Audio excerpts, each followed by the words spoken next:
So it goes without saying that we would definitely take the bike, the ATV, off the pallet that it came on, because as you could see here, the pallet is all broken up. So we got a nice pallet and put it on it.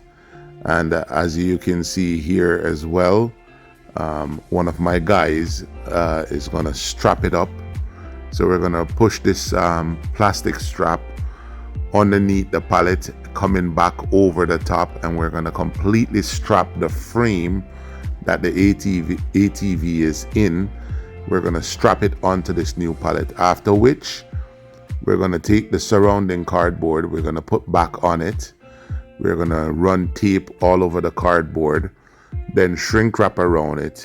At the same time, we're going to leave the top partially open, making it easy for customs to get into it. So we're going to go ahead and push the strap under the bottom here and come over the top. So as you can see here, we have already strapped it. You could see the two straps going down underneath the pallet.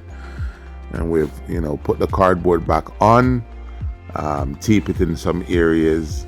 As you notice, the flap, we lightly tape it, so we're making it easy for customs to pitch it open and get in there and do their inspection, an inspection of the VIN number, etc. This is how we treat our customer package with the utmost care.